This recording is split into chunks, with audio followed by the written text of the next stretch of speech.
कर्जमुक्ती मागतोय आम्ही, पण हो बिल्डिंग बांधायला कर्जमुक्ती नाही मागते, शाही थाटात लग्न लावायला कर्जमुक्ती नाही मागते, आमचा बाप आमच्या कन्यादानापर्यंत टिकला पाहिजे म्हणून आम्ही कर्जमुक्ती मागतोय, फक्त आणि फक्त म्हणून आम्ही कर्जमुक्ती मागतोय, याची दखल घ्यावी। साहेब सरकारने आता नवीन उपक्रम राबवला, 5 वर्षात उत्पन्न डबल करणार। ऐकायला तसं बरं वाटतं, पण विचार जर केला तर एकपट उत्पन्न असताना बाप आत्महत्या करतोय, डबल बिबल केल्यावर आई आत्महत्या करते की काय अशी भीतीच वाटते। म्हणून नको वाटतंय साहेब, म्हणून नको वाटतंय। प्रधानमंत्रीने योजना काढली, आधार कार्ड, मेरा आधार, प्रत्येकाला आधार कार्ड लागू केलं।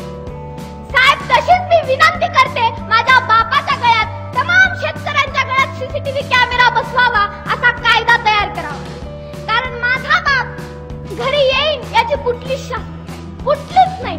रात्रीची वीज, रात्री बारे द्यायला बापाला रात्री जावं लागतं, त्यामुळे बाप घरी येईल की नाही याची कुठलीच शाश्वती नाही, म्हणून प्रत्येक शेतकऱ्याच्या गळ्यात सीसीटीव्ही कॅमेरा बसवलाच गेला पाहिजे, असा नियमच तयार करा। साहेब आज बाजारात बटाटा शुल्लक दरात विकला जातो, शुल्लक, टमाटा तर शून्य दरात विकला जातो, पण आजही पॅक बटाटा वेपर आणि पॅक टमाटो सासचे भाव गगनाला वसूल घालतायत। वा कुठं न्याय, हा न्याय असा का बरं आमच्या बाबत बरोबरीचा न्याय कधीच नाही का? गहू पिकवायचे आम्ही, नाव शरबती गहू, फळं पिकवायचे आम्ही, डाळी पिकवायचं आम्ही, अमुक फ्रूट कंपनी, द्राक्ष पिकवायचे आम्ही, अमुक फ्रूट कंपनी, म्हशी आमच्या, गायी आमच्या, हात दुखस तोपर्यंत बापाने दूध काढायचं, आगे आगे बढ़ता इंडिया, अमोल दूध पिता है इंडिया। टीका टिप्पणी करायची नाही, टीका टिप्पणी करायचं माझं वयही नाही, पण जे दिसतंय तेच सांगते।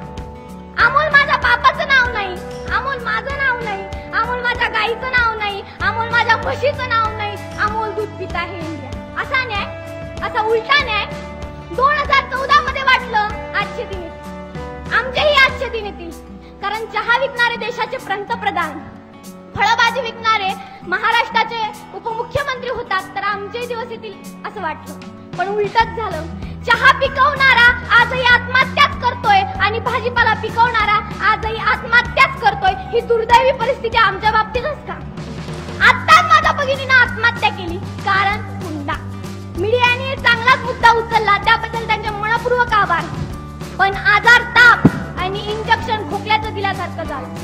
साहेब प्रत्येक क्षेत्रामध्ये हुंडा आजही दिला जातो, आजही घेतला जातो, पण आत्महत्या शेतकऱ्याचीच पोरगी करते, म्हणून शेतकरी कर्जमुक्त झाला पाहिजे, हा मुद्दा कुठंच आढळला नाही, कुठंच नाही, हे आमचं दुर्दैव। साहेब आज काही करायचं म्हटलं तरी शिक्षण महत्वाचं, कारण आज शिक्षण काळाची गरज आहे। खरंय आम्ही शेती करतो, आमचा बापही शिक्षण घेतो, अधिकारी व्हायचं म्हटलं तरी शिक्षणच घ्यावं लागतं, असा कायदा तयार करायला हवा। कोणतंही शिक्षण घ्यायचं असेल तर 2 वर्ष शेती केली पाहिजे, तरच नोकरी मिळेल, तर यांना आमच्या वेदना, तर यांना आमचे कष्ट, मेहनत कळेल, निदान ओरडणं तरी बंद करतील। अँड्रॉइड मोबाईल घ्यायला परवडतं, LED टीव्ही घ्यायला परवडते, 5 स्टार हॉटेल परवडतं, कांद्याला भाव वाढला, सर्वसामान्याला कांद्याने रडवलं, अशी कधी जाहिरात ऐकली का 5 स्टार हॉटेलने शेतकऱ्याला रडवलं, 4 व्हीलरने शेतकऱ्याला रडवलं, अशी कधीच बातमी आली नाही, हेच आमचं दुर्दैव।